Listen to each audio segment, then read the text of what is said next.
So hello everyone, आज हम लोग लेने वाले FY BCom का जो हमारा बिजनेस इकोनॉमिक्स है उसका जो सेकेंड सेमेस्टर है हमारा उसका लेक्चर नंबर 2 लेने वाले हैं, जिसका आज का जो हमारा टॉपिक है वो है types of market structure and 2 extreme cases. Basically ये 2 टॉपिक्स है। इसके बाद हमारा मॉड्यूल 1 का जो फर्स्ट चैप्टर है वो फिनिश हो जाएगा। सो देखो बेसिकली इसके अंदर आज हमको पढ़ना क्या है। सबसे पहले हम ये पढ़ेंगे कि जो हमने पिछले लेक्चर के अंदर आपको मैंने थोड़ा बहुत हल्का फुल्का चीज़ें बताई थी मार्केट स्ट्रक्चर के बारे में कि 4 टाइप्स के मार्केट के स्ट्रक्चर्स होते हैं, तो उन्हीं को आज एक एक करके डिटेल में समझेंगे।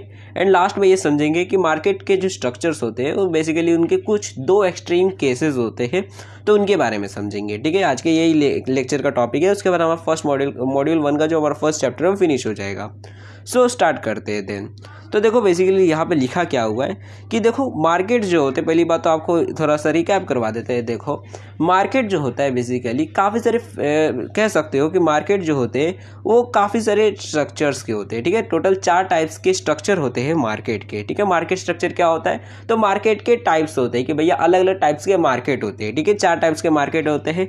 एक होता है परफेक्ट कॉम्पिटिशन वाला मार्केट, एक होता है मोनोपोली मार्केट, एक होता है ओलिगोपोली मार्केट और लास्ट वाला होता है मोनोपोलिस्टिक कॉम्पिटिशन मार्केट। ठीक है, बेसिकली ये 4 टाइप्स के हमारे मार्केट होते हैं। ठीक है, अब कोई भी मार्केट जो है वो कौन सा मार्केट कहलाएगा तो वो डिपेंड करता है कुछ फैक्टर्स के ऊपर। ठीक है, जैसे वहाँ पर फ्रीडम ऑफ एंट्री एग्जिट है कि नहीं, कोई भी आराम से अगर आ सकता है या फिर कोई भी आराम से जा सकता है, तो बेसिकली वो कौन सा मार्केट, मतलब काफ़ी सारे फैक्टर्स रहते हैं जिनके ऊपर डिपेंड करता है कि कोई भी मार्केट जो रहेगा वो कौन से स्ट्रक्चर का मार्केट कहलाएगा। ठीक है, तो एक एक करके जितने भी स्ट्रक्चर्स हैं उनको डिटेल में समझ लेते हैं। तो देखो सबसे पहला जो हमारा मार्केट स्ट्रक्चर का जो टाइप है वो है परफेक्ट कॉम्पिटिशन। ठीक है, अब देखो इसका मतलब क्या होता है। तो देखो परफेक्ट कॉम्पिटिशन जो है मार्केट का एक ऐसा सिचुएशन होता है जब होता क्या है, देखो कि मान लो एक मार्केट है। ठीक है, मान लो जैसे एक ग्राउंड है। ठीक है, अब ग्राउंड जो है वहाँ पर बहुत सारे लोग जो है वो एक ही तरीके के प्रोडक्ट्स को बेचते हैं। जैसे आप अपने भाजी मंडी जाते होंगे तो वहाँ पर काफ़ी सारे लोग होंगे जो एक ही तरीके के फ्रूट्स या फिर वेजिटेबल्स बेचते होंगे, सब्जी या फिर फल फूल बेचते होंगे एक ही टाइप के। ठीक है, जैसे आपने देखा होगा एप्पल बेचने वाले रहते हैं ना, सेब बेचने वाले, तो देखो वहाँ पर आपको दिखेगा मान लो 2-3 लोग सेब बेच रहे तो सब के सब जो रहेगा लगभग उनकी जो क्वालिटी रहती है एप्पल की वो सब का सेम ही रहता है। ठीक है, इसका भी मतलब एप्पल जो रहता है बाजू वाले एप्पल के बाजू वाला जो बेच रहा है उसी की जैसे सेम टू सेम एप्पल दिख रहा रहता है। ठीक है, मतलब क्वालिटी सेम दिखती है हमको, और साथ में रेट जो रहता है उसका प्राइस जो रहता है 50 रुपये किलो, 100 रुपये किलो, तो वो भी लगभग सेम ही रहता है कि अगर एक सेब वाला जो है वो 50 रुपये किलो सेब दे रहा है हमको, तो दूसरा सेब वाला भी लगभग उतने में ही देता है, नहीं तो थोड़ा बहुत उसे सस्ते में देता है। तो परफेक्ट कंपटीशन में होता क्या है, यहाँ पर जो सेलर होते हैं, जो भी सामान बेचने वाले होते हैं वो बहुत ज़्यादा होते हैं। ठीक है, एंड खरीदने वाले भी बहुत ज़्यादा होते हैं। साथ ही में इसके साथ में और भी चीज़ें होती है कि इसके अंदर जो सेलर होते हैं, जो भी सामान बेच रहे होते हैं, वो एक दूसरे की तरह आइडेंटिकल प्रोडक्ट्स बेच रहे होते हैं। यानी क्या, जैसे आप देखोगे भाजी मंडी में कि जो केला बेचने वाले होते हैं, तो आप देखो अगर 4-5 लोग ठेला लगाए हैं केले का, तो देखना हर एक जो केला बेचने वाले हैं सबका केला एक ही जैसा दिखता है आपको। ठीक है, कलर भी एक जैसा, मतलब लगभग देखोगे उसका साइज, क्वालिटी और रेट भी एक ही जैसा रहेगा। मान लो एक केला वाला 30 रुपये दर्जन दे रहा है तो दूसरा वाला भी उतने में ही दे देता है, 30 रुपये दर्जन में ही देता है। ठीक है, तो बेसिकली ऐसा जब मार्केट होता है जहाँ पर सेलर भी बहुत ज़्यादा है, बायर भी बहुत ज़्यादा है, और साथ ही में वो जो बेसिकली सेलर्स है वो एक ही जैसा सब प्रोडक्ट्स बेच रहे हैं, यानी मैं भी अच्छा प्रोडक्ट बेच रहा हूँ, मैं भी उतने ही रेट पे बेच रहा हूँ और बाजू वाला भी उतने ही रेट पे बेच रहा है, यानी एक परफेक्ट कंपटीशन हो जा रहा है हम लोग के बीच में। तो ऐसे मार्केट सिचुएशन को हम बोलते हैं परफेक्ट कंपटीशन मार्केट। ठीक है, अब इसके अंदर होता क्या है, देखो कि ये जो मार्केट होता है यहाँ पर जो बेसिकली सेलर्स होते हैं उन्हें हम प्राइस टेकर बोलते हैं। क्यों बोलते हैं प्राइस टेकर, तो देखो प्राइस टेकर इसलिए बोला जाता है कि देखो अब मार्केट में मान लो 10 लोग हैं जो भिंडी बेचते हैं। ठीक है, अब सबके सब जितने भी लोग हैं, मान लो 10 लोग भिंडी बेचते हैं और सबके सब एक ही जैसा भिंडी बेचते हैं, सब एक ही जैसी क्वालिटी अच्छी मतलब एक ही जैसी क्वालिटी की भिंडी बेचते हैं, 10 लोग हैं और एक ही रेट में भी बेचते हैं, मान लो सब 20 रुपये किलो भिंडी बेच रहे हैं। अब ऐसे टाइम पर मार्केट में, क्योंकि यहाँ पर बहुत सारे परफेक्ट कंपटीशन मार्केट है कि बहुत सारे सेलर्स हैं और साथ ही में सब एक ही क्वालिटी के प्रोडक्ट्स एक ही रेट पे भी बेच रहे हैं, तो अगर मान लो आप जो है अपने भिंडी को 25 रुपये किलो बेचते हो, ठीक है, आप अपने हिसाब से सोचते हो मैं तो अपना प्राइस बढ़ा देता हूँ, तो ऐसे टाइम पर लोग आपसे भिंडी नहीं खरीदेंगे, आपके बाजू वाले से खरीद लेंगे कि भैया ये भी 25 में दे रहा है, ये 20 ही में दे रहा है और सामान तो वही है, क्वालिटी भी सेम है, प्राइस भी, सारी चीज़ें तो सेम ही है, बस ये ज़्यादा महंगा दे रहा है तो इससे कौन लेगा मिलेगा, इससे अच्छा सस्ते वाले से ले लो। तो ऐसे टाइम पर आपका घाटा हुआ, लोग आपसे नहीं खरीदेंगे। तो इसलिए फिर मार्केट में जो भी रेट चल रहा रहेगा, 20 रुपये किलो चल रहा है भिंडी, तो आपको वही हिसाब से अपनी भिंडी को बेचना पड़ेगा। तो इसलिए बेसिकली ऐसे परफेक्ट कंपटीशन में जो सेलर्स होते हैं उन्हें हम प्राइस टेकर बोलते हैं, यानी मार्केट जो भी उन्हें प्राइस दे देता है उसी को वो टेक कर लेते हैं, रख लेते हैं कि भैया इतने में ही चलो बेच देंगे। जो भी मार्केट में भाव चल रहा रहता है उस हिसाब से वो अपने प्रोडक्ट्स को बेचते हैं, ठीक है। और बेसिकली इसके अंदर ये ज़्यादा एक हो जाता है कि जो सेलर्स होते हैं और जो बायर्स होते हैं दोनों को मार्केट के बारे में पता रहता है। अब जैसे कोई खरीदने वाला रहता है तो उसको भी पता रहता है मार्केट में तो भिंडी 20 रुपये किलो बिक रहा है और तू हमको 25 रुपये में दे रहा है। तो बायर्स को भी पता रहता है मार्केट सिचुएशन के बारे में, जिसकी वजह से वो अपने प्राइस को ऊपर नीचे नहीं कर पाते हैं, ठीक है। अब होता क्या, देखो परफेक्ट कंपटीशन के अंदर फ्रीडम ऑफ एंट्री जो रहती है वो बेसिकली कह सकते हो कोई भी रिस्ट्रिक्शन नहीं रहता। कोई भी आराम से, अगर मान लो 10 लोग भिंडी बेच रहे हैं एक ही क्वालिटी का एक ही प्राइस में, तो अगर मान लो आप भी चाहते हो, आप 11वें आदमी हो और आप भी चाहते हो मैं भी जाऊँ उधर भिंडी बेचूँ, तो कोई रिस्ट्रिक्शन नहीं। आप भी चाहो तो वहाँ पर वही सेम प्रोडक्ट सेम क्वालिटी का बेच सकते हो, कोई रिस्ट्रिक्शन नहीं है। कि ऐसा कोई नहीं बोल सकता है मैं ये प्रोडक्ट बेचता हूँ, तू मेरे जैसा कॉपी नहीं कर सकता, तू दूसरा प्रोडक्ट बेच, ठीक है। ऐसा कोई नहीं कह सकता आपको, मतलब यहाँ पर होता है परफेक्ट कंपटीशन के अंदर, ठीक है। अब अगर बेसिकली अगर रियलिटी में देखोगे तो ये जो परफेक्ट कंपटीशन है उतना ज़्यादा एग्जिस्ट नहीं करता है, क्योंकि देखो आपको ऐसा कहीं नहीं दिखेगा कि 10 भिंडी वाले और सब के सब एक ही क्वालिटी का भिंडी बेच रहे हैं एक ही रेट में। आपको ऐसा दिखेगा भाजी मार्केट में कि कोई अच्छी क्वालिटी का बेच रहा रहेगा, कोई ख़राब क्वालिटी का बेच रहा रहेगा, कोई मीडियम क्वालिटी का बेच रहा रहेगा, सबकी क्वालिटी आपको डिफरेंट दिखेगी मार्केट के अंदर, अपना नॉर्मल मार्केट। लेकिन यहाँ पर परफेक्ट कंपटीशन में सब एक ही क्वालिटी का बेचते हैं। तो एक तरह से देखो परफेक्ट कंपटीशन जो है वो रियलिटी में उतना दिखता नहीं है, बट थोड़ा बहुत आपको एग्रीकल्चर जो प्रोडक्ट्स होते हैं जैसे सब्जी फूल फल ये सारी चीज़ों में ही खाली ये परफेक्ट कंपटीशन दिख सकता है, नहीं तो मैन्युफैक्चरिंग बाकी सारी चीज़ें जो रहती है उनमें आपको ये नहीं दिखेगा, ठीक है। तो यहाँ पर हमारा ये परफेक्ट कंपटीशन आ गया होगा। उसके बाद देखो अब जो दूसरा हमारा मार्केट का स्ट्रक्चर होता है वो होता है मोनोपोली मार्केट, ठीक है। अब देखो इसका मतलब क्या होता है, तो बेसिकली देखो मोनोपोली मार्केट के अंदर होता क्या है कि जैसे एक मान लो मार्केट है जहाँ पर बहुत सारे सेलर्स हैं, ठीक है। कोई सब्जी बेचता है, कोई आलू बेचता है, कोई राशन देता है, मतलब ऐसे अलग अलग दुकानदार है, कोई सब्जी बेचने वाले, फल फूल बेचने वाले, ठीक है। अब पूरे मार्केट के अंदर मान लो एक आदमी है जो कपड़ा बेचता है, ठीक है। अब वो इकलौता आदमी ही है जो पूरे मार्केट के अंदर कपड़ा बेचता है, और कोई दुकानदार नहीं है और कोई और मतलब ऐसा कोई भी नहीं है पूरे मार्केट के अंदर जो कपड़ा बेचता है, यानी वो इकलौता है जो उस पूरे मार्केट में कपड़ा बेचने वाला है, ठीक है। तो ऐसे टाइम पर हुआ क्या, लोग को अगर मान लो आपको उस मार्केट के अंदर जाना है और वहाँ से कपड़े खरीदने, तो आपके पास एक ही ऑप्शन रहेगा कि आप दुकानदार वाले से कपड़े खरीद सकते हो, क्योंकि पूरे मार्केट के अंदर वही इकलौता है जो कपड़े बेचता है, ठीक है, और कोई है ही नहीं बेचने वाला। तो ऐसे टाइम पर देखोगे तो अगर वो मान लो वो दुकानदार महंगे दामों पे भी अगर वो कपड़े बेचता है, तो ऐसे टाइम पर आप ये बोल के नहीं वहाँ से भाग सकते, जा तू नहीं देगा, तू सस्ता नहीं करेगा तो मैं बाजू वाले से खरीद लूंगा, ठीक है। आप ऐसा बोल ही नहीं सकते, क्योंकि वो आपके पास ऑप्शन ही नहीं रहेगा, खरीदना है तो खरीदो, नहीं तो साइड हटो, मत खरीदो, ठीक है, यही आपके पास रहेगा। तो ऐसे टाइम पर आपको वो अगर महंगे दाम पे भी आपको बेचता है कपड़े तो आपको खरीदना पड़ जाएगा। तो ऐसी मार्केट को हम मोनोपोली मार्केट बोलते हैं कि भैया अगर पूरे मार्केट के अंदर जब एक ही पर्टिकुलर सेलर होता है जो सिर्फ वो इकलौता ही है वो जो प्रोडक्ट बेच रहा है, कोई भी प्रोडक्ट हो सकता है, कोई भी मान लो मतलब पूरे मार्केट के अंदर अलग अलग सेलर्स है, लेकिन वो जो प्रोडक्ट है कोई भी एक प्रोडक्ट जो है वो सिर्फ एक इकलौता सेलर ही बेच रहा रहता है। तो ऐसे टाइम पर उस सेलर को हम मतलब बेसिकली ऐसी मार्केट को हम मोनोपोली मार्केट बोलते हैं कि ये जो मतलब सेलर है इसकी मोनोपोली चल रही है मार्केट के अंदर, ठीक है। कि मतलब यहाँ पर सिर्फ एक सिंगल सेलर होता है उस प्रोडक्ट को बेचने वाला। और बेसिकली ऐसे जो प्रोडक्ट्स होते हैं ये यूनिक प्रोडक्ट हम इन्हें बोलते हैं, ठीक है। यूनिक प्रोडक्ट क्यों बोलते हैं, क्योंकि ऐसे प्रोडक्ट और कोई नहीं बेच रहा होता है, यानी अब पूरे मार्केट के अंदर कपड़ा कोई और नहीं बेच रहा है, सिर्फ इकलौता वही है जो कपड़े बेच रहा है पहनने वाले, ठीक है। तो बेसिकली इसको हम मोनोपोली मार्केट बोलते हैं।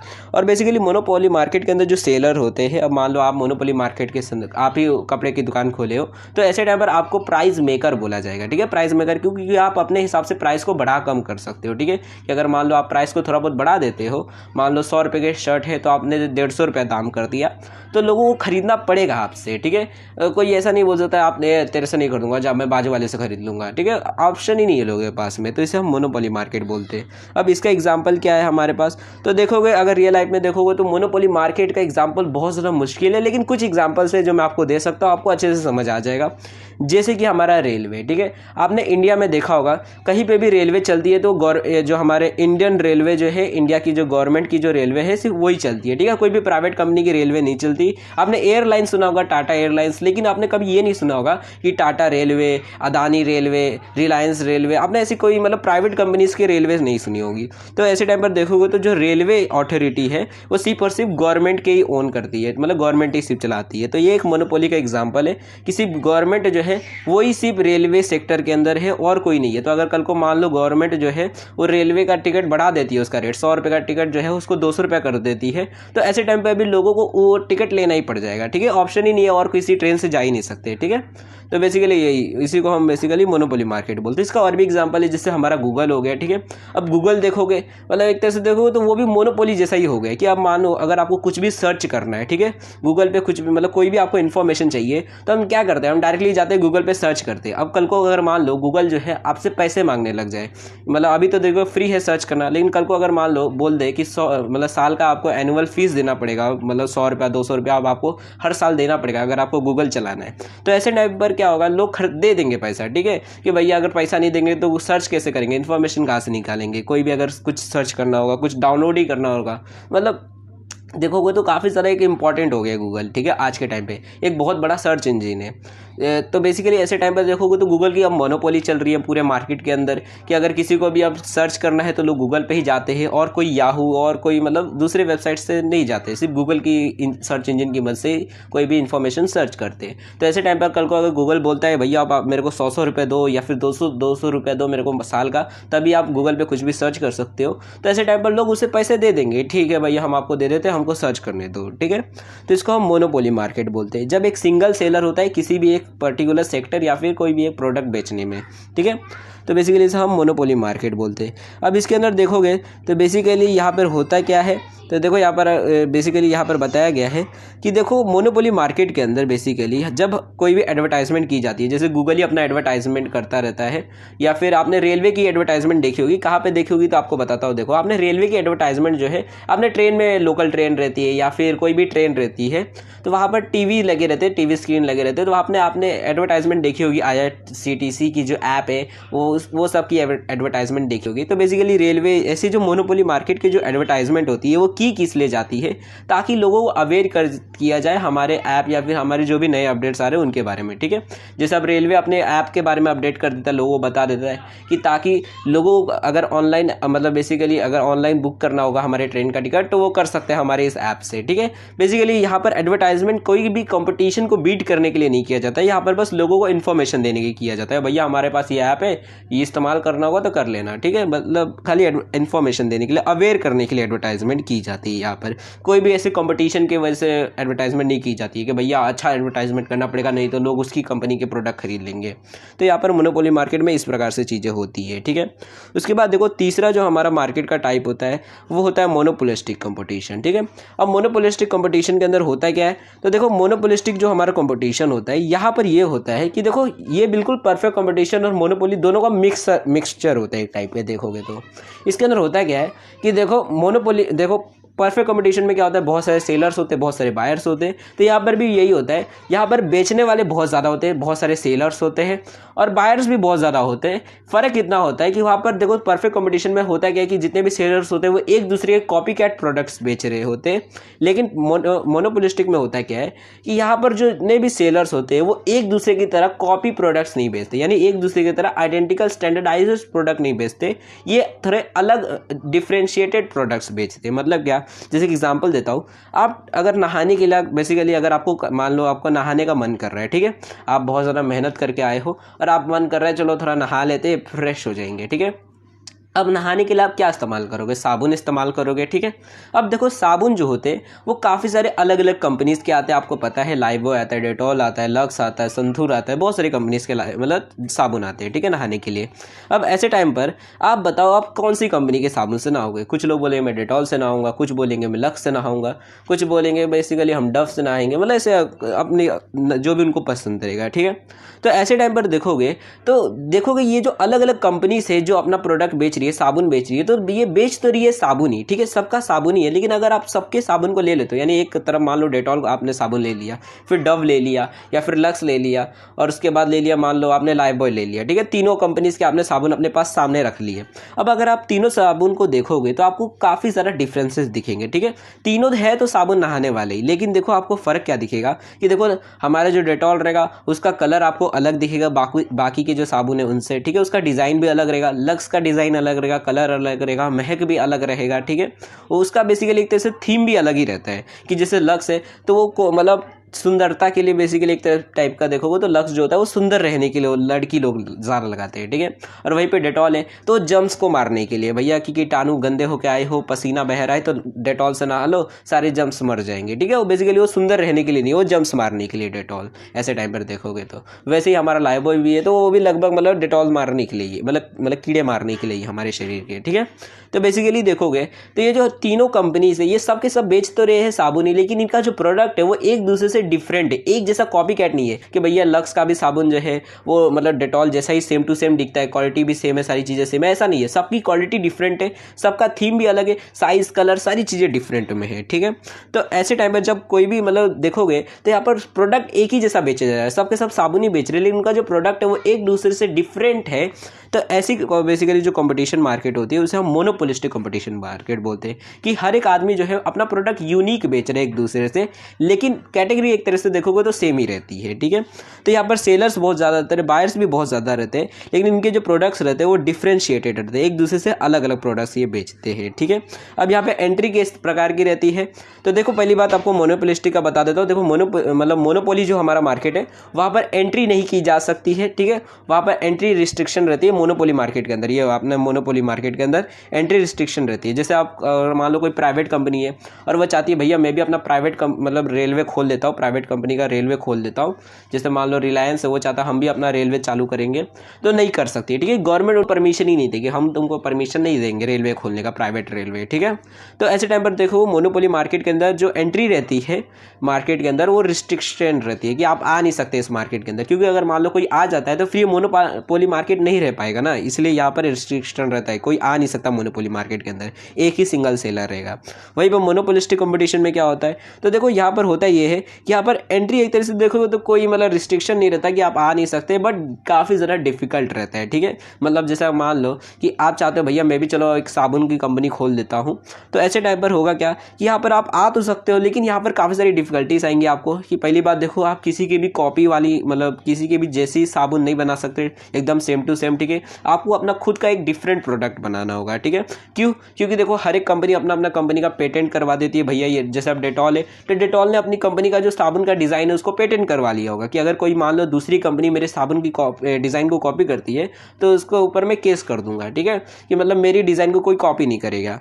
तो ऐसे टाइम पर कोई भी मतलब एक दूसरे की कॉपी नहीं कर पाता है, तो ये एक तरह से देखो डिफिकल्टी हो जाती है कि हम किस तरह से अपनी खुद की कंपनी खोलेंगे, कुछ जैसा डिज़ाइन का साबुन बेचेंगे, ठीक है।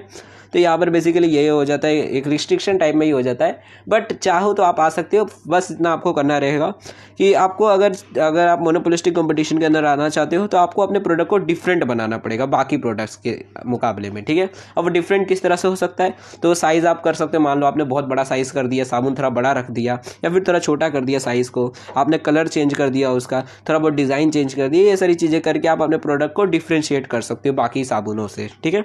तो उसके बाद आप पर मोनोपोलिस्टिक कंपटीशन के अंदर आ सकते हो, ठीक है।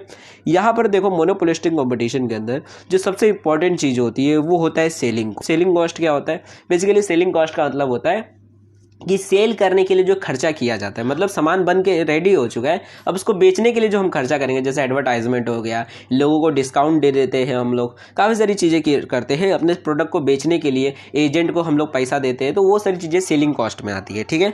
तो बेसिकली यहाँ पर सेलिंग कॉस्ट काफ़ी ज़्यादा करनी पड़ती है, यानी एडवर्टाइजमेंट के ऊपर ढेर सारा खर्चा करना पड़ता है। देखा होगा आपने टीवी में कि भैया जो डेटॉल कंपनी है, लाइफबॉय कंपनी है, लक्स कंपनी है, बड़े बड़े एक्टर्स को ले लेकर मतलब बेसिकली देखोगे अपना एडवर्टाइजमेंट करती रहती है ताकि लोग हमारे प्रोडक्ट्स को खरीदे। तो वहाँ पर एडवर्टाइजमेंट बहुत ज़्यादा इंपॉर्टेंट एक रोल प्ले करता है मोनोपोलिस्टिक कंपटीशन के अंदर, क्योंकि अगर आप एडवर्टाइजमेंट नहीं करोगे तो लोगों को आपका प्रोडक्ट उतना अच्छा नहीं लगेगा। जैसे कोई मान लो आदमी है और उसको साबुन से नहाना है, ठीक है, अब उसने देखा टीवी पे ऐड है लक्स साबुन का, तो वो सोचेगा भैया लक्स साबुन लगता है सबसे अच्छा है, देखो यहाँ पर वो कटरीना कैफ भी लगा रही है, चलो इसी से हम लोग भी नहा लेते हैं, ठीक है। वहीं पर अगर मान लो डेटॉल कंपनी अगर वो अपना एडवर्टाइजमेंट नहीं करती है तो ऐसे टाइम पर लोग जिसकी भी एडवर्टाइजमेंट आ रही रहेगी उसी के साबुन को इस्तेमाल करेंगे। इसलिए ज़रूरी हो जाता है कि आप जितना हो सके उतना ज़्यादा अच्छा और टीवी जितना हो सके उतना एडवर्टाइजमेंट करते रहो, ठीक है।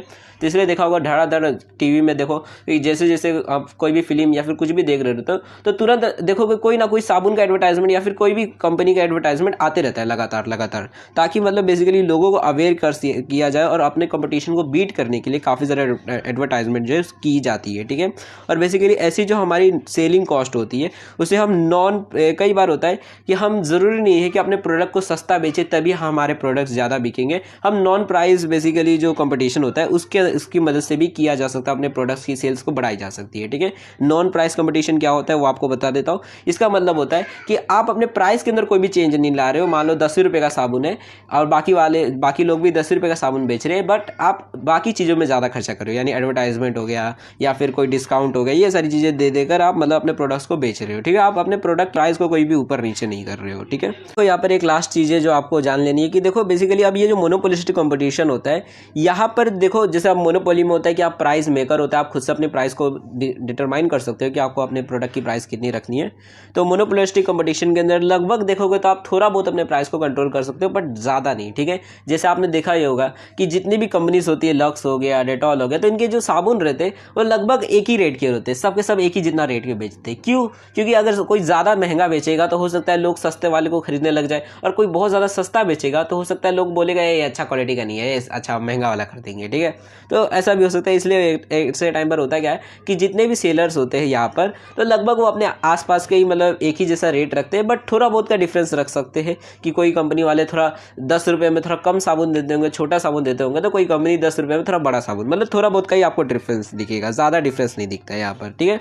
तो मतलब थोड़ा बहुत आप कंट्रोल कर सकते हैं अपने प्राइस को। उसके बाद देखो फोर्थ और लास्ट जो बेसिकली हमारा टाइप जो होता है मार्केट स्ट्रक्चर का वो होता है ओलिगोपोली, ठीक है। अब देखो ओलिगोपोली का मतलब क्या होता है। देखो ओलिगोपोली जो होता है वो मोनोपोलिस्टिक के भी एक आगे लेवल का मार्केट होता है। इसके अंदर होता ये है कि देखो यहाँ पर जो सेलर्स होते हैं, पहली बात देखो ओलिगोपोली मोनो जैसा ही रहता है।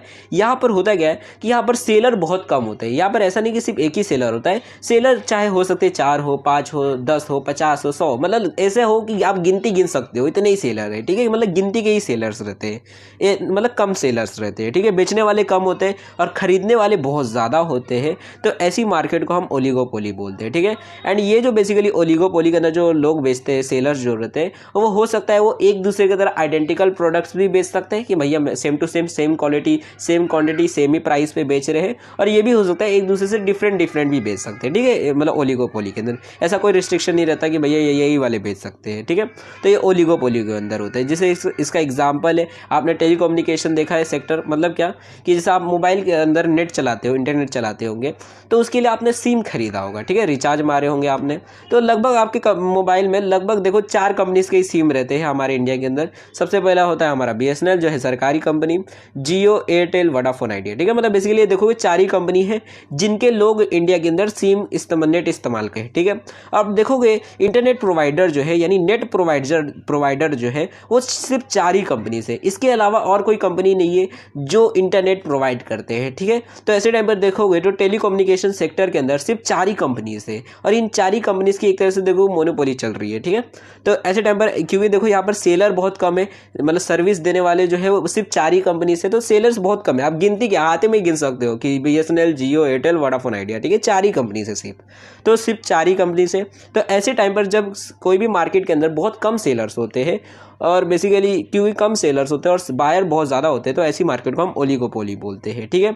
अब यहाँ पर ये भी हो सकता है कि ये जो सेलर्स है ये एक दूसरे की तरह कॉपी वाले प्रोडक्ट्स बेचे। जैसे आप देखोगे वोडाफोन का जो हमारा रिचार्ज रहता है, VI का जो रिचार्ज रहता है और जो एयरटेल का जो रिचार्ज रहता है वो लगभग सेम रहता है, ठीक है। अगर मान लो VI में 199 में रोज़ का 1 GB डाटा मिल रहा है, तो देखोगे एयरटेल के अंदर भी रोज़ का 1 ही GB डाटा मिल रहता है 199 में, मतलब लगभग रिचार्ज थोड़ा एकदम सेम टू सेम रहता है, थोड़ा बहुत का डिफरेंस रहता है, 1-2 रुपये का, या फिर थोड़ा बहुत का कुछ डिफरेंस रहता है डाटा, या फिर कुछ एक्स्ट्रा बेनिफिट्स मिल जाते हैं। जैसे एयरटेल के अंदर आपको हेलो ट्विन का मिल जाता है और वोडाफोन आइडिया में नहीं मिलता है 199 में, ठीक है। तो मतलब थोड़ा बहुत का डिफरेंस रह जाता है, नहीं तो सारी चीज़ें सेम ही रहती है। वैसे ही जियो का रिचार्ज देख लो, जियो का रिचार्ज थोड़ा अलग रह जाता है, उनका थोड़ा सस्ता रहता है बाकी लोगों से, ठीक है। BSNL का तो अलग ही चल रहा रहता है, उनका तो अलग ही धुन में रहता है, उनका तो मालूम ही नहीं पड़ता रिचार्ज, ठीक है। तो बेसिकली देखोगे तो सिर्फ 4 ही कंपनीज हैं। तो ऐसे टाइम पर इन्हें हम ओलिगोपोली वाले मार्केट के अंदर गिनेंगे, ठीक है। ऐसे ही और भी कंपनीज होती है, जैसे कि हमारा मेडिकल इंडस्ट्री, ठीक है। मेडिकल इंडस्ट्री में भी देखोगे तो इंडिया के अंदर लगभग बहुत कम कंपनीज है जो मतलब दवाइयाँ बनाती है, बड़ी बड़ी कंपनीज की बात कर रहे हैं, ठीक है। मेडिकल स्टोर की बात नहीं कर रहे यहाँ पर, मेडिकल कंपनीज जो भी दवाइयाँ बनाने वाली कंपनीज है, ठीक है। वैसे ही पेट्रोल निकालने वाली जो कंपनीज है, जैसे रिलायंस हो गया, तो ऐसे बहुत कम कंपनीज है जो पेट्रोल निकालती है, ठीक है। वैसे ही टीवी चैनल्स देख लो, अगर आप टीवी चैनल्स को देखते हो, टीवी में मतलब टीवी देखते होंगे ना आप लोग, तो वहाँ पर देखो जितने भी टीवी चैनल जैसे स्टार प्लस हो गया, जी हो गया, तो बहुत कम कंपनी से, ठीक है। मतलब वो अपने ही एक्स्ट्रा ऐसे निकाल देते हैं कि भैया जी5 है, जी मतलब जी मराठी है, जैसे स्टार प्लस हो गया, स्टार स्पोर्ट्स हो गया, तो इन लोग अपने ही और प्रोडक्ट्स निकाल देते हैं, अपने अलग अलग चैनल बना देते हैं। लेकिन अगर आप कंबाइन देखोगे तो बहुत कम मतलब कंपनी से जो मतलब टीवी जो हमारा टेलीकास्टिंग जो इंडस्ट्री है वहाँ पर भी है, ठीक है। ऐसे ही हमारा देखोगे तो जो मैन्युफैक्चरिंग या फिर कार जो रहता है ऑटोमोबाइल की जो है, जैसे हमारा टाटा हो गया या फिर होंडाई, ये सब जो कार बनाने वाली कंपनीज है बहुत कम होती है। ये भी ऐसे नहीं कि 1000 2000 1 लाख कंपनी है, ठीक है। ये भी लगभग मतलब 500 600 700 इतनी कंपनीज है, ज़्यादा कंपनीज नहीं है, ठीक है। तो जब कम कंपनीज होती है मार्केट के अंदर, तो उन्हें हम उस मार्केट को हम ओलिगोपोली मार्केट बोलते हैं, ठीक है।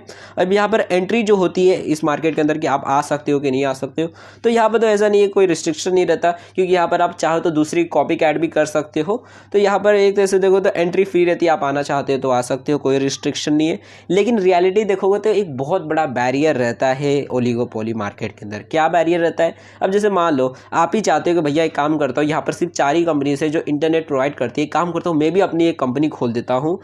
मान लो आपने कोई एस कंपनी, कोई भी एक्स कंपनी खोल दी कि भैया हम ये कंपनी का सिम निकालेंगे, ठीक है।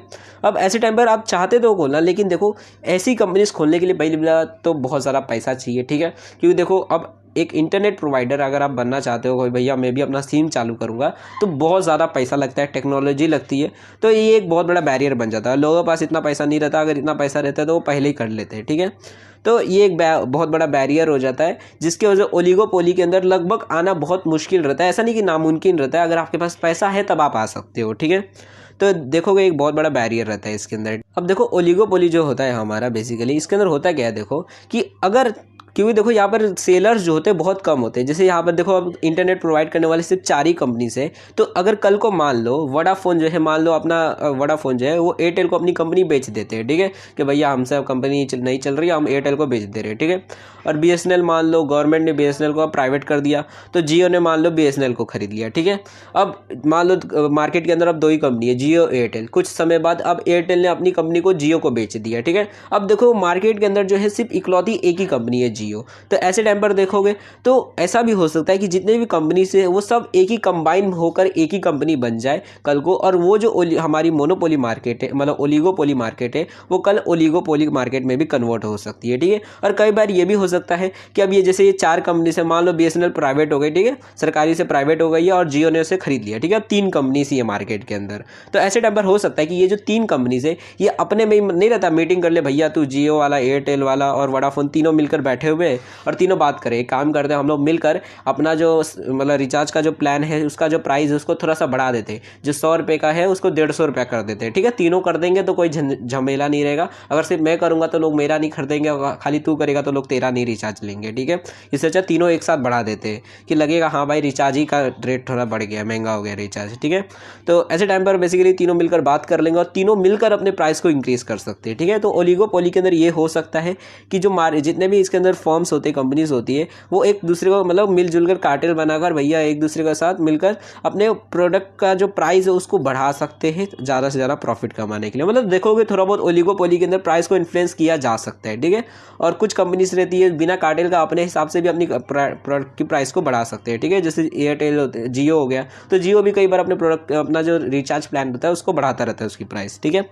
अब यहाँ पर होता है क्या है, देखो कि हर एक फर्म जो रहती है, हर एक कंपनी वो अपने प्राइस को थोड़ा बहुत इन्फ्लुएंस कर सकती है, लेकिन स्पेशली जो सबसे बड़ी कंपनी होती है इसके अंदर, जैसे अब जियो हो गया, तो जियो मतलब जो सबसे बड़ी कंपनीज होगी, यहाँ पर तो देखो तीनों कंपनीज जो है हमारी जियो एयरटेल वोडाफोन, ये तीनों सबसे बड़ी बड़ी कंपनीज है। और लगभग देखोगे तो यहाँ पर सारी कंपटीशन में ही अभी चल रही है, बीट में ही चल रही है, लगभग एक ही लेवल पर अभी तीनों के तीनों है। यहाँ पर आप ऐसा नहीं बोल सकते ये सबसे बड़ी कंपनी है।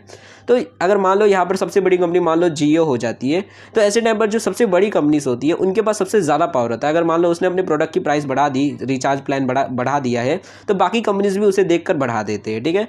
तो एक टाइप पे देखोगे तो जो सबसे बड़ी कंपनीज होती है उनके पास मतलब एक तरह से ज़्यादा पावर रहती है अपने प्रोडक्ट की प्राइस को इन्फ्लुएंस करने की, ठीक है। तो यहाँ पर ये सारी चीज़ें रहती है। अब देखो ओलिगोपोली के अंदर एडवर्टाइजमेंट किया जाता है कि नहीं किया जाता है, तो देखो यहाँ पर भी दबाकर एडवर्टाइजमेंट किया जाता है, ठीक है। क्यों किया जाता है एडवर्टाइजमेंट? क्योंकि देखो यहाँ पर अब जैसे 3 कंपनीज आपने देखा होगा टीवी में काफ़ी बार एडवर्टाइजमेंट। एयरटेल का आपने एडवर्टाइजमेंट देखा होगा कि भैया आप किसी को हमने इतने सारे लोगों के डाउट्स को, इतने सारे लोगों की प्रॉब्लम को सॉल्व कर दिया। एयरटेल का मतलब नहीं ऐसा रहता है, लड़की रहती है, छोटे छोटे बाल वाली लड़की नहीं रहती जो आती है टीवी में एडवर्टाइजमेंट में, ठीक है। तो मतलब एयरटेल का आपने देखा होगा एडवर्टाइजमेंट, वोडाफोन का भी आपने एडवर्टाइजमेंट देखा होगा वी वाला, ठीक है। तो बेसिकली ये जो कंपनी से अपना एडवर्टाइजमेंट खूब करती है ताकि हम कंपटीशन को बीट कर सके और बाकी जो हमारे कॉम्पिटिटर्स है उनसे आगे बढ़ सके और लोग हमारे मतलब रिचार्ज प्लान को खरीदे, ठीक है। लोगों को हम अवेयर करें, देखो हम इतने कम रिचार्ज में अब आपको इतना ज़्यादा बेनिफिट देंगे ताकि लोग हमारे रिचार्ज को खरीदें, ठीक है। तो बेसिकली एडवर्टाइजमेंट इधर बहुत ज़्यादा की जाती है ताकि लोग हमारे रिचार्ज को खरीदें, ठीक है। यहाँ पर ये सारी चीज़ें होती है। अब देखो बेसिकली यहाँ पर वही लास्ट में बताया गया जो मैंने आपको बताया कि अगर मान लो बहुत कम सेलर्स होते हैं तो वो एक दूसरे को मिलजुल कर एक पर्टिकुलर एक ही कंपनी बन सकते हैं और हो सकता है वो एक दूसरे को मिलकर प्राइस को बढ़ा भी सकते हैं, नहीं तो कल को हो सकता है वो ओलिगोपोली मार्केट जो है वो मोनोपोली मार्केट में भी कन्वर्ट हो सकता है, ठीक है। तो यहाँ पर बेसिकली हमारे चारों स्ट्रक्चर जो है मार्केट के वो फिनिश हो जाते हैं। मे बी आपको ये समझ आ गया होगा।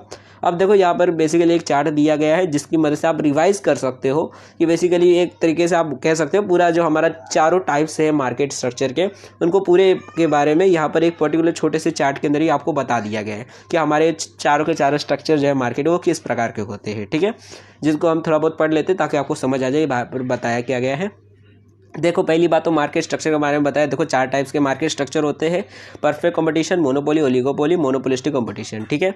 सो एग्जांपल दिए गए। देखो अगर परफेक्ट कंपटीशन की एग्जांपल देखोगे तो कोई भी एग्रीकल्चर कमोडिटी हो सकती है, जैसे मतलब फल फूल हो गया, सब्जी हो गया, तो ये बेचने वाली जो मार्केट होती है वहाँ पर आपको परफेक्ट कंपटीशन दिख सकता है, ठीक है। यहाँ पर सेलर कितने होते हैं, नंबर ऑफ सेलर बहुत ज़्यादा लार्ज होते हैं, ठीक है। नेचर ऑफ प्रोडक्ट किस प्रकार का रहता है, तो आइडेंटिकल होते हैं, मतलब सब लोग जो है एक दूसरे के जैसा सेम टू सेम प्रोडक्ट्स ही बेच रहे होते हैं परफेक्ट कंपटीशन के अंदर। उसके बाद पावर टू इन्फ्लुएंस प्राइस के, यहाँ पर प्राइस को चेंज करने की हमारे पास पावर रहती है, सेलर्स के पास में तो यहाँ पर नहीं रहती है, ठीक है। आप अपने हिसाब से प्राइस को बदल नहीं सकते। और बैरियर टू एंट्री, यहाँ पर क्या कोई रुकावट रहती है मार्केट के अंदर आने का, तो कोई भी नहीं रहता, नील रहता है, कोई भी आराम से आ सकता है, कोई भी रुकावट नहीं रहती है, ठीक है। उसके बाद नॉन प्राइस कंपटीशन क्या यहाँ पर किया जाता है, मतलब एडवर्टाइजमेंट वो सारी चीज़ें की जाती है परफेक्ट कंपटीशन के अंदर। तो कभी आपने देखा है भाजी मंडी में कोई लगाया बैनर वैनर या फिर कोई एडवर्टाइजमेंट करते हुए, पेपर बांटते हुए, भैया हमारी सब्जी खरीद लो, ठीक है। तो ऐसा कोई नहीं करता, मतलब परफेक्ट कंपटीशन के अंदर किसी भी प्रकार से एडवर्टाइजमेंट वो सारी चीज़ों पे खर्चा नहीं किया जाता है, ठीक है। तो नॉन प्राइस कंपटीशन नहीं किया जाता है। उसके बाद अब सेकंड मार्केट स्ट्रक्चर हमारा मोनोपोली है, ठीक है। इसके अंदर इसके एग्जांपल है जैसे पब्लिक यूटिलिटी हमारा, ठीक है, जैसे रेलवे हो गया वो, ठीक है, सरकारी जो कंपनीज होती है। उसके बाद नंबर ऑफ प्रोड्यूसर इसमें कितना होता है, तो यहाँ पर एक ही सेलर होता है, ठीक है। और नेचर ऑफ प्रोडक्ट किस प्रकार का रहता है, तो यूनिक प्रोडक्ट रहता है, ऐसा और कोई सर्विस या फिर गुड्स नहीं बेच रहा होता है उस आसपास में, ठीक है।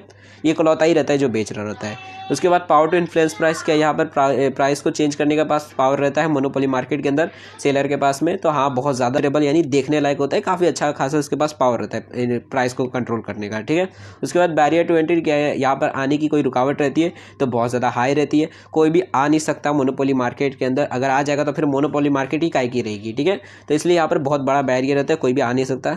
उसके बाद नॉन प्राइस कंपटीशन यहाँ पर किया जाता है, यानी एडवर्टाइजमेंट पे खर्चा किया जाता है, तो हाँ एडवर्टाइजमेंट पे खर्चा किया जाता है लेकिन कंपटीशन को बीट करने के लिए नहीं किया जाता है, बस लोगों को अवेयर करने के लिए, बताने के लिए किया जाता है कि जिनको नहीं पता है हमारे सर्विसेज के बारे में तो उनको बता सके ताकि लोग हमसे सामान को खरीद सके, ठीक है, ताकि हम और लोगों तक पहुँच सके, ठीक है। उसके बाद तीसरा हमारा मार्केट स्ट्रक्चर ओलिगोपोली। ओलिगोपोली का एग्जाम्पल है जैसे कंप्यूटर हो गया, क्रूड ऑयल जो मतलब कंपनीज होती है, जैसे HP हो गया, ड्यूल हो गया, एप्पल हो गया, सैमसंग, मतलब देखो कंप्यूटर बनाने की भी कंपनीज गिनती की है, बहुत कम कंपनीज है जो कंप्यूटर बनाती है, ठीक है। तो ऐसे ही क्रूड ऑयल जो मतलब तेल निकालने की जो कंपनीज होती है, स्टील, एयरलाइंस, ऐसी मतलब कम ही कंपनीज होती है, जैसे एयरलाइंस ही है तो बहुत कम कंपनीज है जो खुद की प्राइवेट कंपनी या फिर सरकारी एयरलाइंस है, ठीक है, बहुत कम है, तो ऐसी कंपनी से, ठीक है, यहाँ पर एग्जांपल दिया गया है।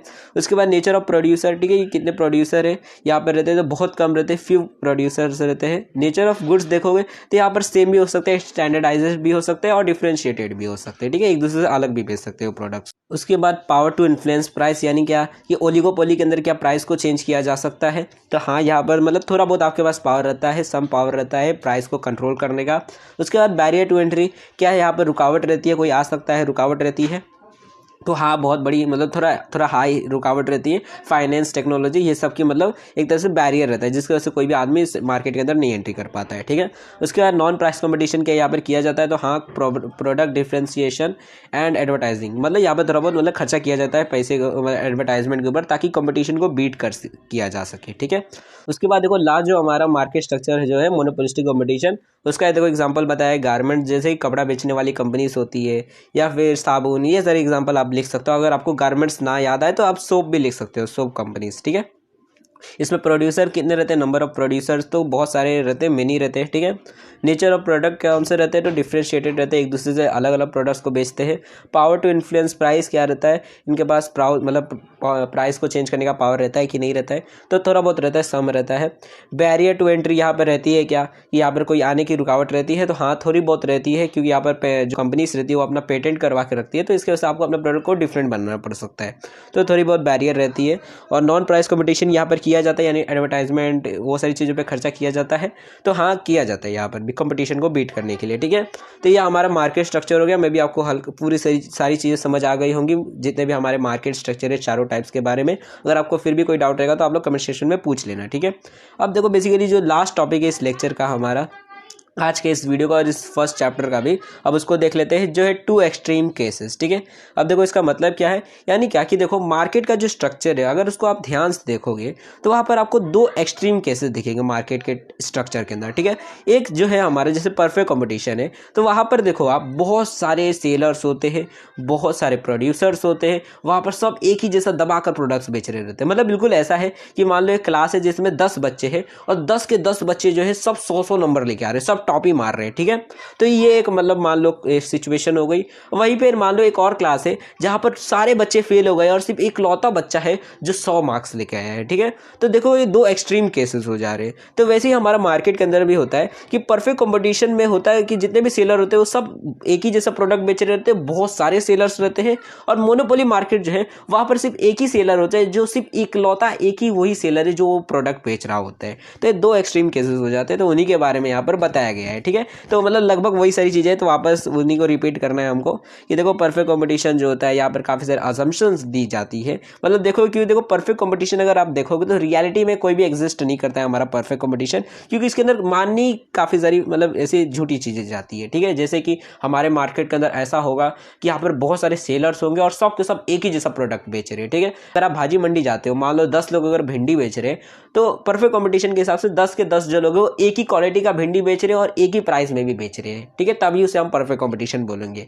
लेकिन अगर रियलिटी में देखोगे तो अगर मान लो 10 लोग भिंडी बेच भी रहे तो 10 के 10 लोग एक जैसा भिंडी नहीं बेचेंगे। कोई अच्छी क्वालिटी का भिंडी बेचेगा, कोई सस्ती क्वालिटी का बेचेगा, कोई बेकार बेचेगा, कोई बहुत अच्छी बेचेगा। प्राइस भी सबका उबड़ खाबड़ रहेगा। कोई मान लो 10 रुपये बेच रहा रहेगा किलो, तो कोई 20 रुपये बेच रहा रहेगा, कोई 25 रुपये बेच रहा रहेगा, कोई 15 रुपये बेच रहा रहेगा भिंडी। तो सबका प्राइस भी थोड़ा बहुत ऊपर नीचे रहेगा। कोई भी ऐसा नहीं रहेगा कि हाँ भाई सबकी क्वालिटी भी सेम है और प्राइस भी सेम है, ठीक है। तो एक तरह से अजम्पशन ये खाली हमारी कि भैया मतलब इस तरह की मार्केट होना, ठीक है।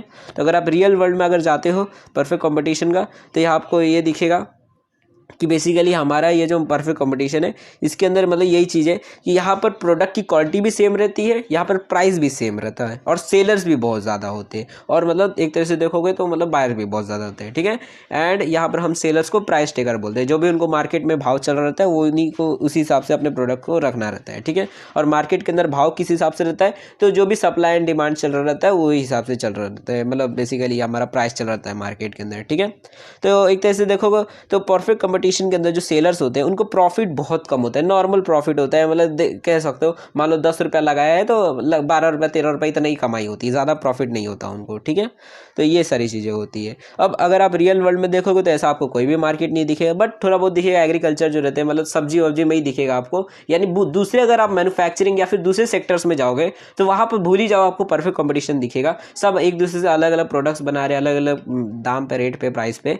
लेकिन एग्रीकल्चर सेक्टर जो है मतलब सब्जी बेचने वाले हो गए, फल फूल बेचने वाले हो गए, वो लगभग थोड़ी बहुत एक सेम क्वालिटी रहती है और प्राइस थोड़ा बहुत सेम रह सकता है। तो ये हमको एग्रीकल्चर जो प्रोडक्ट्स रहते हैं उनके अंदर दिख सकता है ये परफेक्ट कंपटीशन, ठीक है। और ठीक है, बेसिकली ये चीज़ है। उसके बाद देखो अब आगे क्या बताया गया है कि देखो अब क्योंकि देखो हमारा जो इकोनॉमिक्स है इसके अंदर हम करते क्या, हम ये बेसिकली इकोनॉमिक्स जो है एक तरीके का सोशल साइंस है, यानी समाज के अंदर किस तरह से क्या क्या चीज़ें चल रही है उसके बारे में स्टडी की जाती है इकोनॉमिक्स के अंदर, ठीक है। अब इकोनॉमिक्स के अंदर काफ़ी सारी चीज़ें होती है, जैसे काफ़ी सारे मॉड्यूल्स होते हैं, मतलब बहुत सारे मॉड्यूल्स होते हैं जो बनाए जाते हैं अजम्पशंस की मदद से, मतलब काफ़ी सारी थेरीज बनाई जाती है, प्रिंसिपल्स बनाए जाते हैं ताकि हम चीज़ों को समझ सकें, मार्केट के स्ट्रक्चर के बारे में समझ सकें या फिर अपने अपने जो भी सोसाइटी है उसके बारे में समझ सकें, ठीक है। तो इसलिए इकोनॉमिक्स में बहुत सारे मॉड्यूल्स बनाने के लिए काफ़ी सारे अजम्पशंस का इस्तेमाल किया जाता है। कुछ अजम्पशंस होते हैं जो रियलिस्टिक होते हैं, लेकिन ज़्यादातर जो उसमें अजम्पशंस माने जाते हैं वो मतलब रियलिस्टिक नहीं होते, ठीक है। तो वैसे ही हमारा बेसिकली ये परफेक्ट कंपटीशन है, इसके अंदर भी काफ़ी सारे ये भी जो मॉड्यूल है हमारा परफेक्ट कंपटीशन, इसके अंदर भी काफ़ी सारे अजम्पशंस हैं जो कि बहुत ज़्यादा कह सकते हो अनरियलिस्टिक है, बट एक दो इसके अंदर प्रिंसिपल्स होते हैं जो हमारे काम आ सकते हैं, कुछ बिजनेस फर्म्स के काम आ सकते हैं। जैसे अगर मान लो कल को अगर आप मान लो कि आप अपने प्रोडक्ट के अंदर कुछ एक्स्ट्रा कॉस्ट लगा रहे हो, ठीक है। मान लो पहले आप 10 रुपये खर्चा लगा रहे थे अपने सामान को बनाने के लिए, तो आपने सोचा चलो अब 11 रुपये खर्चा लगाऊंगा थोड़ा ज़्यादा प्रॉफिट कमाने के लिए। तो ऐसे टाइम पर आप इनको पता करने के लिए अगर मान लो मैंने 11 रुपये खर्चा लगाया, यानी एक मार्जिनल कॉस्ट लगा दिया, मार्जिनल का मतलब होता है एक्स्ट्रा, ठीक है। आपने मान लो एक एक्स्ट्रा कॉस्ट लगा दिया, तो उसके बाद क्या आपको एक्स्ट्रा रेवेन्यू होगा और कितना होगा, तो उसको कैलकुलेट करने के लिए बेसिकली हमारे पास फॉर्मूला है MR=MC, यानी आपका मार्जिनल कॉस्ट जो है अगर वह मार्जिनल रेवेन्यू से इक्वल हो जाता है तो बेसिकली एक तरह से आप शॉर्ट रन में अपनी कंपनी को आगे बढ़ा सकते हो, मतलब जितना आपने लगाया था उतना कम से कम आपको मिल ही जाएगा, ठीक है। आपको प्रॉफिट नहीं होगा लेकिन लॉस भी नहीं होगा। तो ये मतलब बेसिकली कह सकते हो ये एक दो मतलब प्रिंसिपल्स है जो काम आते हैं हमको, जो भी हमारा परफेक्ट कंपटीशन के अंदर जो भी प्रिंसिपल्स दिए गए उनमें से, ठीक है। तो बस इतनी ही चीज़ें हमको काम आती है, नहीं तो ज़्यादातर चीज़ें जो रहती है वो अनरियलिस्टिक है परफेक्ट कंपटीशन के अंदर। उसके बाद दूसरा जो हमारा मार्केट का जो केस है वो है मोनोपोली मार्केट। इसके अंदर क्या होता है, तो इसके अंदर पहली बात सिंगल सेलर होता है, इकलौता सेलर होता है जो पूरे मार्केट के अंदर होता है और कोई नहीं है जो सामान बेचता है वो वाला, ठीक है। तो ऐसे टाइम पर क्योंकि एक सिंगल सेलर होता है, कोई भी इसके सामने मतलब कह सकते हो कि इसके बदले में आप कोई और दूसरा प्रोडक्ट नहीं खरीद सकते। जैसे मान लो कपड़ा खरीदना है, ठीक है, तो इकलौता आदमी जो कपड़ा बेच रहा है और कोई बेच ही नहीं रहा है, तो आप उस कपड़े के बदले में थोड़ी और कुछ खरीद सकते हो। मान लो आप लड़के हो और वहाँ पर बाजू वाला साड़ी बेच रहा है, ठीक है, और वो इकलौता दुकानदार है जो लड़के को शर्ट बेचता है, तो ऐसे टाइम पर आप साड़ी तो नहीं खरीद लोगे, चलो भैया साड़ी ही पहन लेते हैं कुछ नहीं मिलेगा, तो आपको वही खरीदना ही होगा, ठीक। मान लो महंगे दाम पर भी बेचता है तब भी आपको खरीदना पड़ जाएगा। तो ऐसी मार्केट को हम मोनोपोली मार्केट बोलते हैं, ठीक है। अब यहाँ पर होता क्या है कि इसके कुछ एग्जांपल्स देखो, ये भी कुछ लगभग देखो तो ये उतना रियलिस्टिक नहीं है रियल वर्ल्ड के अंदर, बट इसके कुछ एग्जांपल्स आपको दिख जाएंगे। जैसे हमारा BMC है, ठीक है, अगर महाराष्ट्र के अंदर देखोगे तो जो पीने वाला जो पानी होता है ना, हमारा पीने वाला पानी, तो वो कौन सप्लाई करता है, तो BMC है, जो मतलब सरकारी जो है, मतलब सरकार जो है BMC वो बेसिकली हमारा पानी सप्लाई करता है, ठीक है। जो बॉम्बे म्युनिसिपल कॉर्पोरेशन जो है वो मतलब बेसिकली पानी सप्लाई करता है महाराष्ट्र के अंदर, ठीक है। तो इकलौता मतलब कह सकते हैं इकलौता सरकारी अथॉरिटी है जो कि पानी सप्लाई करता है, और कोई कंपनी नहीं है, प्राइवेट कंपनी या फिर और दूसरी कोई कंपनी नहीं है जो पानी को सप्लाई करती है पीने वाली, ठीक है। तो ये एक एग्जांपल है मोनोपोली मार्केट का। वैसे ही रेलवे हो गया, ठीक है। तो ये बेसिकली ये सब मोनोपोली मार्केट के एग्जांपल्स है। अब देखो होता क्या है कि क्योंकि देखो यहाँ पर ये जो गवर्नमेंट की ये सारी मार्केट के अंदर है, जैसे अब रेलवे ही हो गया तो ये गवर्नमेंट का है, ठीक है। तो होता क्या है कि क्योंकि गवर्नमेंट की होती है तो गवर्नमेंट जो होती है वो मोनोपोली मार्केट का उतना ज़्यादा फायदा नहीं उठाती है, ठीक है। जैसे अगर मान लो आप इकलौते हो शर्ट बेचते हो तो आप हो सकता है कि आप महंगे दामों में शर्ट बेचने लग जाओ फायदे कमाने के लिए, लेकिन आपने कभी देखा है कि रेलवे की बहुत ज़्यादा महंगी टिकटें हो जाती है, ठीक है, नहीं होती है, क्योंकि गवर्नमेंट का काम ही है भैया लोगों की वेलफेयर करना, मदद करना है, ठीक है। प्रॉफिट कमाने का मोटिव ही नहीं होता गवर्नमेंट का, जिसकी वजह से गवर्नमेंट नहीं ऐसा कुछ करती है, ठीक है। अगर मान लो और अगर ऐसा हो भी जाता है, मान लो कल को कोई प्राइवेट कंपनी है जो मोनोपोली मार्केट बना पाती है, जैसे मैंने आपको जियो एयरटेल का ही बताया, मान लो सारी कंपनी से मिलकर सिर्फ एक ही अब कंपनी बची है, जियो बची है, तो ऐसे टाइम पर वो मोनोपोली मार्केट बना तो लेगी, लेकिन अब देखो क्योंकि वो इकलौती कंपनी हो जाएगी तो है, तो उसके पास देखो काफ़ी ज़्यादा पावर आई जाएगी कि भैया अब इकलौती कंपनी है तो अपने हिसाब से प्राइस को कंट्रोल कर सकती है। लेकिन फिर भी गवर्नमेंट जो होगी, अब क्योंकि देखो अब इकलौती प्राइवेट कंपनी मोनोपोली मार्केट के अंदर आ जाती है, तो गवर्नमेंट क्या करती है कि काफ़ी सारे रूल्स एंड रेगुलेशंस उस कंपनी के लिए बना देती है कि भैया आप ये नहीं कर सकते, आप ये नहीं कर सकते, आप ये नहीं कर सकते, मतलब काफ़ी सारे रिस्ट्रिक्शन रूल्स एंड रेगुलेशन बना देती है ताकि उस कंपनी को उस मोनोपोली अपनी मोनोपोली चलाने से रोका जा सके, ठीक है, ज़्यादा मतलब ऐसा प्राइस को कंट्रोल ना कर पाए। तो इसलिए गवर्नमेंट काफ़ी सारे रूल्स एंड रेगुलेशंस बना देती है इन प्राइवेट मोनोपोलीज के ऊपर में, ठीक है। तो बेसिकली ये है। और अगर मान लो रियल वर्ल्ड में कहीं पे अगर ऐसा एग्जिस्ट भी करता है कोई मोनोपोली मार्केट, तो ऐसे टाइम पर कह सकते हो उसके पास बहुत ज़्यादा पावर हो जाएगी, पूरी मार्केट को कंट्रोल कर पाएगा, दबाकर सारी पैसे लूटेगा सबसे लोगों से, ठीक है, अगर कोई प्राइवेट मोनोपोली हो जाती है रियल वर्ल्ड में तो, ठीक है। फिर भी लेकिन गवर्नमेंट जो होती है उसे उसके ऊपर rules and regulation the act वैक्ट लगाकर उसे कंट्रोल कर ही लेगी, ठीक है, कि भैया आप ये नहीं कर सकते, आप ये नहीं कर सकते। जब अगर कोई प्राइवेट कंपनी मोनोपोली में आ जाएगी तब, और अगर सरकारी रहती है तो फिर सरकार के हाथ में तो रहता ही है, सरकार फिर उसके ज़्यादा मतलब लोगों की भलाई करने के लिए काम करती है, जिसकी वजह से अपना मोनोपोली का ज़्यादा फायदा नहीं उठाती है, ठीक है। तो बेसिकली दो एक्सट्रीम केसेस है, परफेक्ट कंपटीशन और मोनोपोली मार्केट। दोनों देखोगे तो ये अजम्पशंस के ऊपर ही चलती है, लेकिन जो हमारी मोनोपोलिस्टिक और ओलिगोपोली है वो रियल वर्ल्ड पे एक टाइप का देखोगे तो दिखती भी है हमको, ठीक है, लेकिन ये दोनों मार्केट हमको उतनी ज़्यादा रियल वर्ल्ड में नहीं दिखती है, ठीक है। सो बेसिकली ये सारी चीज़ें थी जो आज के इस चैप्टर के अंदर हमने पढ़ी है। मे बी आपको सारी चीज़ समझ आ गई होगी। फिर भी अगर आपको किसी भी तरह डाउट रहता है या फिर कोई भी चीज़ आपको नहीं समझ आई है तो आप लोग कमेंट सेक्शन के अंदर जो भी आपका डाउट रहेगा पूछ सकते हो। एंड देखो इसका जो नेक्स्ट लेक्चर है जल्दी हमारे चैनल पे आने वाला है। सो चैनल को सब्सक्राइब कर दो और वीडियो को शेयर कर दो आपके जितने भी दोस्त हैं उन लोगों के साथ में, ताकि जैसे ही हमारी नेक्स्ट वीडियो जो है वो भी हमारे चैनल पर अपलोड हो जाएगी तो उसकी भी आपको नोटिफिकेशन मिल जाएगी और उन वीडियोज़ को भी आप देख सकोगे, ठीक है। एंड देखो अगर आपको कोई भी लॉन्ग डाउट रहता है, कोई भी क्वेश्चन रहता है आपके दिमाग के अंदर, तो आप लोग हमारे इंस्टाग्राम पे जाकर वहाँ पर आप जो भी आपके डाउट्स रहेंगे पूछ सकते हो, आप जाकर फॉलो कर देना। एंड अगर आपको इस वीडियो का बेसिकली अगर आपको PDF चाहिए इस लेक्चर का, तो आपको बेसिकली इसका जो PDF है इस लेक्चर का वो आपको टेलीग्राम चैनल पर मिल जाएगा, तो वहाँ पर आप डायरेक्टली जाकर वहाँ पर डायरेक्टली डाउनलोड कर सकते हो, तो वहाँ पर आपको इसका PDF मिल जाएगा, ठीक है। तो दोनों का जो लिंक है आपको डिस्क्रिप्शन के अंदर मिल जाएगा, वहाँ से आप डाउनलोड कर सकते मतलब जा सकते हो, ठीक है। तो इंस्टाग्राम पे फॉलो कर देना एंड टेलीग्राम पे जाकर ज्वाइन हो जाना और वहाँ पर इसका PDF डाउनलोड कर लेना, ठीक है, स्टडी पर्पज़ के लिए। सो मे बी आपको सारी चीज़ें समझ आ गई होगी। अब अगर आप वीडियो को लेट देख रहे हो तो अब यहाँ पर मे बी इसकी नेक्स्ट वीडियो की प्लेलिस्ट आ गई होगी, तो यहाँ से आप इसकी नेक्स्ट वीडियो को देख सकते हो। So thanks for watching my video, हम अपने नेक्स्ट वीडियो में मिलेंगे।